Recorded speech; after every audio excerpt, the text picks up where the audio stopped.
la famille royale britannique n'a pas fini avec les tensions. En cause, les mémoires du prince Harry qui seront dévoilées le 10 janvier 2023, jour de la sortie mondiale du livre dans 16 langues. Très attendu, cet ouvrage, véritablement redouté par Charles III, a d'ores et déjà été mis en vente en Espagne ce jeudi 5 janvier. Un récit très authentique dans lequel le fils cadet de Lady Diana raconte tout sans tabou, d'une violente altercation survenue avec William en 2019 à la cocaïne qu'il a consommée à l'âge de 17 ans en passant par son opposition au remariage de son père.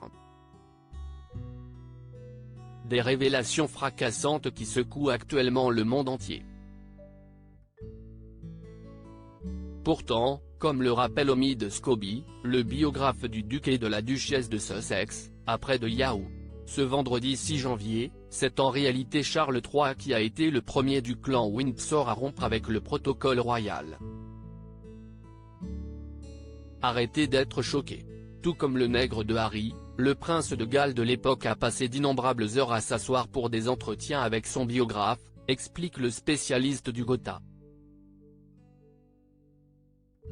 Ainsi, face à Jonathan Dimbleby en 1994, celui qui était alors prince n'avait pas hésité à admettre qu'il avait eu une liaison. Dans cet ouvrage, Jonathan Dimbleby avait ainsi signé un portrait haut en couleur de l'ancien prince de Galles. En effet, aucun détail des coulisses de l'adultère de la tête couronnée n'avait été caché. Un livre pourtant écrit avec l'autorisation de Charles III. Ce dernier aurait même permis à l'auteur d'accéder à son cercle privé et à ses correspondances, avait indiqué le Los Angeles Times. Le biographe était notamment revenu sur la vie sociale du prince et de la princesse de Galles. Un couple régulièrement parasité par l'amour de jeunesse de l'héritier, Camilla Parker Bowles.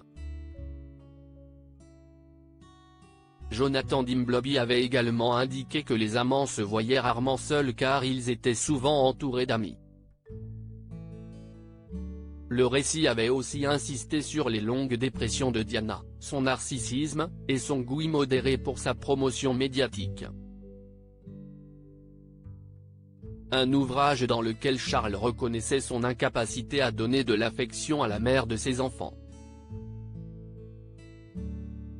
Supérieur à Rétro 2022, Charles III, revivait les temps forts de l'année du nouveau roi Charles III, une biographie décriée selon Omid Scobie. Charles III avait reçu des conseils divergents sur la nécessité ou non de dire la vérité à Jonathan Dimbleby. Il aurait changé d'avis à plusieurs reprises, avant de faire preuve de sincérité. Mais malheureusement, à la suite de la parution de sa biographie, celui qui était alors prince de Galles s'était attiré les foudres de la presse ainsi que des sujets de Sa Majesté. Accusé d'avoir férocement attaqué sa famille et déshonoré la monarchie, les sondages l'avaient même déclaré inapte à être roi. Pourtant, d'après Omid Scobie, le chef du clan Windsor n'aurait jamais eu aucun regret d'avoir partagé son histoire. Article écrit en collaboration avec 6 Médias Crédit Photo, agence.